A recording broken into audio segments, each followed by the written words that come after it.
Selamat menonton dan jangan lupa di-subscribe ya. Assalamualaikum warahmatullahi wabarakatuh. Kawan-kawan semuanya, hari ini kita akan melanjutkan belajar kita terkait persiapan mengikuti seleksi PPK, PPS, KPPS, Pantarlih, dan Panwas Pemilu. Dalam video kali ini kita akan membahas kurang lebih ada 50 soal dan jawabannya. Oke, untuk itu mari kita awali belajar kita dalam video kali ini dengan mengucapkan lafaz basmalah. Bismillahirrahmanirrahim. Soal yang pertama. Berdasarkan pasal 373 ayat ketiga Undang-Undang Nomor 7 Tahun 2017 menyebutkan bahwa pemungutan suara ulang di TPS dilaksanakan paling lama hari setelah pemungutan suara berdasarkan keputusan KPU Kabupaten Kota. Ya, jawabannya adalah 10 hari.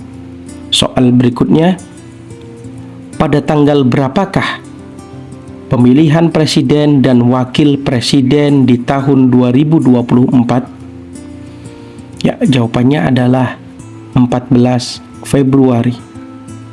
Soal berikutnya, pengawasan netralitas ASN, TNI, dan Polri. Anggota TNI, Polri, dan PNS dapat menjadi calon anggota DPR dengan syarat, ya, jawabannya adalah mengundurkan diri sebagai anggota TNI, Polri, dan PNS. Soal berikutnya, pada masa kampanye pemilihan kepala daerah di kecamatan, Pak Camat berorasi agar warganya memilih salah satu calon. Hal tersebut merupakan sikap yang tidak boleh dilakukan karena Pak Camat selaku aparatur sipil negara. Soal berikutnya, hasil kegiatan pengawasan pemilu dituangkan di dalam, ya, jawabannya adalah formulir model A. Soal berikutnya, apabila pada kegiatan pengawasan pemilu terdapat kampanye yang berisikan untuk membenci dan menjelekkan calon yang lainnya, sebagai pengawas pemilu yang dilakukan adalah harus, ya, memberi peringatan kalau hal tersebut tidak boleh. Soal berikutnya, sikap awal sebagai pengawas dengan adanya aparat di perangkat desa atau kelurahan yang melakukan atau mengajak untuk memilih salah satu calon adalah, ya, jawabannya adalah menyampaikan hasil pengawasan kepada pengawas pemilu di atasnya. Soal berikutnya terkait penanganan pelanggaran administrasi.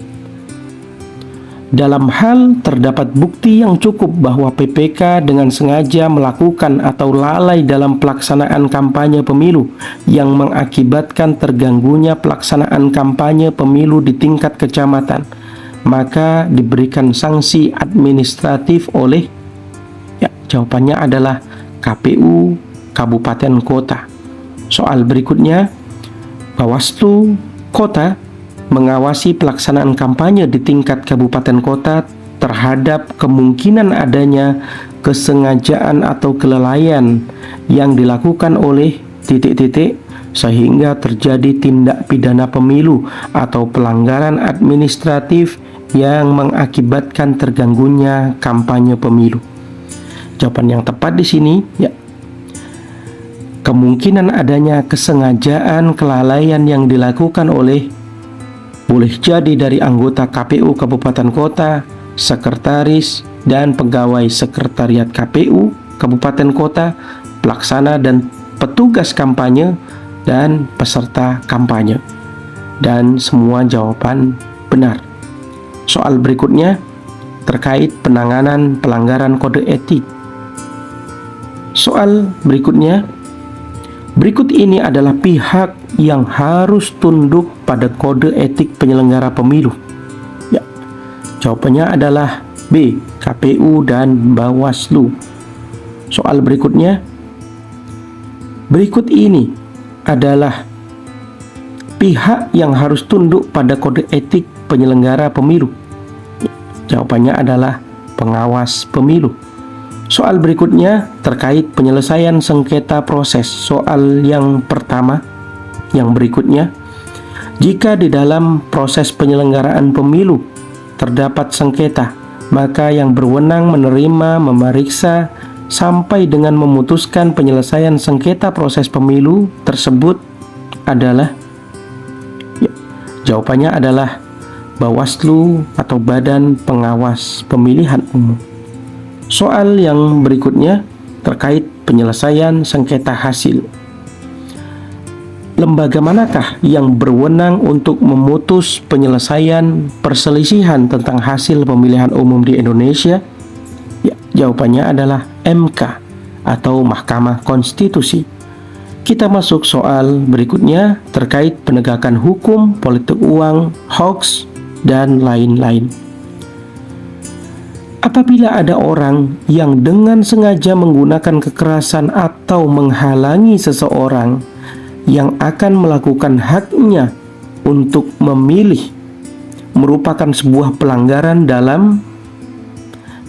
yang masuk ke dalam jenis pelanggaran, jawabannya adalah tindak pidana pemilu. Soal berikutnya, perbuatan berikut merupakan tindak pidana pemilu kecuali, jawabannya yang tepat adalah saksi peserta pemilu dengan sengaja tidak menandatangani berita acara pemungutan suara dan penghitungan suara. Soal berikutnya, Panwascam dapat memberikan rekomendasi berupa pemungutan suara ulang apabila terdapat hal-hal berikut ini kecuali, jawabannya yang bukan berarti terdapat 15 lembar surat suara yang berisi tulisan atau catatan lain. Soal berikutnya, sesuai dengan pasal 403 Undang-Undang tahun 2017, Undang-Undang Nomor 7 tahun 2017 terkait pelanggaran dan kesalahan dalam pelaksanaan rekapitulasi hasil perolehan suara, termasuk dalam kategori pelanggaran. Jawaban yang tepat di sini adalah pelanggaran administrasi pemilu. Soal berikutnya, lembaga yang dibentuk untuk memeriksa dan memutuskan pengaduan atau laporan adanya dugaan pelanggaran kode etik yang dilakukan oleh penyelenggara pemilu adalah, jawabannya adalah DKPP. Soal berikutnya, pengawas pemilu perlu melakukan identifikasi dan pemetaan potensi rawan pelanggaran pengawasan pemilu, yaitu pada tahapan, jawabannya adalah pada semua tahapan, baik dari tahapan pemutakhiran data, kampanye, pemungutan suara, dan pemungutan suara ulang. Soal berikutnya, politik uang atau money politik merupakan jenis pelanggaran, jawabannya adalah pelanggaran pidana pemilu. Soal berikutnya, berikut ini yang harus tunduk pada kode etik penyelenggara pemilu adalah, jawabannya adalah yang pasti adalah para penyelenggara pemilu. Soal berikutnya, temanya adalah sumber dan asas hukum tata negara. Kita masuk soal berikutnya, landasan konstitusional hukum tata pemerintahan Indonesia adalah, jawabannya adalah Undang-Undang Dasar 1945. Soal berikutnya, teks-teks yang termuat dalam konstitusional yang kemudian dikenal dengan Undang-Undang 1945 adalah hasil perumusan apa yang terjadi di dalam kehidupan bermasyarakat. Keberadaan konstitusi dalam negara pada prinsipnya adalah untuk, jawabannya adalah membatasi kekuasaan pemerintah. Kita masuk soal berikutnya. dengan tema bentuk dan sistem pemerintahan. Soal berikutnya, undang-undang keberapakah yang dipakai untuk pemilihan umum? Jawabannya adalah Undang-Undang Nomor 7 Tahun 2017. Soal berikutnya, salah satu sistem pemerintahan negara Indonesia menurut Undang-Undang 1945 adalah, jawabannya adalah negara berdasarkan sistem konstitusi. Soal berikutnya, sistem pemerintahan di Indonesia adalah menggunakan sistem demokrasi. Soal berikutnya, anggota DPD dipilih langsung oleh, jawabannya dipilih langsung oleh rakyat. Tema selanjutnya adalah kelembagaan negara Indonesia. Soal nomor 79, kedaulatan berada di tangan rakyat dan dilaksanakan menurut Undang-Undang Dasar. Hal ini diatur dalam Undang-Undang Dasar 1945 pada pasal, jawabannya adalah pasal 2 ayat 1. Soal berikutnya, Undang-Undang Dasar 1945 mengandung pokok-pokok pikiran sebagai berikut kecuali, jawabannya adalah persatuan. Soal berikutnya, setiap warga negara dituntut untuk menempatkan kepentingan bangsa dan negara di atas kepentingan pribadi atau golongan. Pernyataan tersebut menunjukkan salah satu prinsip nasionalisme, yaitu, jawabannya adalah kebersamaan. Kita masuk soal berikutnya. Setiap warga Indonesia memperoleh kesempatan yang sama untuk menduduki jabatan dalam pemerintahan. Hal tersebut mengindikasikan salah satu ciri negara yang menganut sistem demokrasi, yaitu, jawabannya adalah bebas berpendapat, berserikat, dan berkumpul.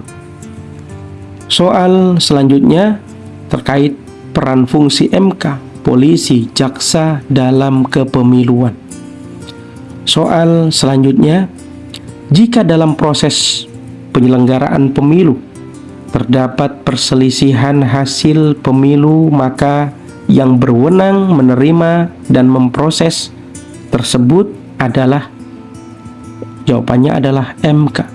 Soal berikutnya, apabila terjadi tindak pidana pemilu, maka pelaku dugaan pelanggaran tersebut akan diperiksa oleh tim yang dinamakan Gakumdu yang terdiri dari, jawabnya adalah Gakumdu terdiri dari Bawaslu, Kejaksaan, dan Kepolisian.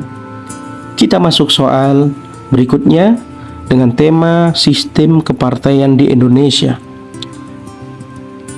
Tujuan partai politik di Indonesia secara umum adalah, jawabannya adalah tujuan partai politik di Indonesia secara umum adalah mewujudkan cita-cita nasional bangsa Indonesia sebagaimana dimaksud dalam pembukaan Undang-Undang Dasar Negara Republik Indonesia tahun 1945. Soal yang berikutnya, yang bukan termasuk syarat perseorangan sebagaimana dimaksud dalam pasal 181 dapat menjadi peserta pemilu setelah memenuhi persyaratan, yaitu titik-titik. Jawabannya adalah tidak terdaftar sebagai pemilih. Soal berikutnya, peserta pemilu untuk pemilihan umum anggota DPR, DPRD provinsi, dan DPRD kabupaten kota adalah, jawaban yang tepat adalah partai politik. Soal berikutnya, partai politik dapat menjadi peserta pemilu setelah memenuhi persyaratan, yaitu, jawabannya adalah memiliki kepengurusan pada 50% jumlah kecamatan di kabupaten yang bersangkutan. Soal berikutnya, partai politik dapat menjadi peserta pemilu dengan mengajukan pendaftaran untuk menjadi calon peserta pemilu, yaitu kepada? Jawabannya adalah KPU. Soal berikutnya, penetapan nomor urut partai politik sebagai peserta pemilu dilakukan secara undi dalam sidang pleno KPU yang dan dihadiri wakil partai politik peserta pemilu. Ya, jawabannya adalah dalam sidang pleno KPU yang terbuka dengan dihadiri wakil partai politik calon peserta pemilu. Soal berikutnya dengan tema komunikasi pengendalian emosi. Soal yang berikutnya, setelah Anda melakukan pengawasan pemilu di tingkat kecamatan dan menuangkan ke dalam laporan kegiatan, Anda dikritik dengan pedas oleh rekan kerja Anda, maka sikap Anda sebaiknya adalah? Jawabannya adalah menerimanya sebagai sebuah saran untuk perbaikan dalam pekerjaan Anda. Soal berikutnya, contoh perilaku seorang pengawas pemilu dalam mematuhi peraturan dan disiplin adalah? Jawabannya adalah bekerja berdasarkan peraturan perundang-undangan yang berlaku. Soal berikutnya, apabila ada perbedaan pendapat di saat Anda melakukan pleno atau sidang pleno, maka sikap Anda yang harus dilakukan adalah? Jawabannya adalah mengambil suara terbanyak. Soal berikutnya, dampak negatif dari penggunaan gaya kepemimpinan otoriter pada kehidupan organisasi maupun di dalam pengawasan pemilu yaitu? Jawabannya adalah motivasi dan semangat kerja anggota, pengawas, dan organisasi yang akan menjadi rendah. Soal berikutnya, berikut ini adalah contoh kepemimpinan yang baik. Jawaban yang tepat, tidak bersifat dominan dan memberi kesempatan pada yang lainnya. Soal berikutnya, sebagai seorang pemimpin yang baik, sebelum menuangkan hasil pengawasan dalam formulir temuan, Panwas terlebih dahulu melakukan Jawabannya adalah sidang pleno. Soal berikutnya, Panwas Kecamatan menerima, memeriksa, mengkaji, dan membuat rekomendasi atas hasil kajiannya mengenai pelanggaran administratif pemilu kepada? Jawabannya adalah pengawas pemilu secara berjenjang. Soal berikutnya, yang bukan termasuk tugas Panwas Kecamatan, yaitu? Jawabannya adalah melakukan penyelesaian pelanggaran administratif. Soal berikutnya, sebagai pengawas pemilu, bagaimana tindakan yang harus diambil oleh seorang ketua atau pimpinan? Jawabnya adalah berdasarkan sidang pleno, kesepakatan dalam sidang pleno sesama pengawas pemilu. Soal yang terakhir, jika terjadi konflik internal namun belum dapat diselesaikan, bagaimana langkah yang harus diambil? Jawabannya adalah berkoordinasi dengan tingkatan yang ada di atasnya. Oke, baiklah kawan-kawan, sampai di sini belajar kita dalam video kali ini. Kita akan lanjutkan dalam video-video selanjutnya. Semoga bermanfaat. Assalamualaikum warahmatullahi wabarakatuh.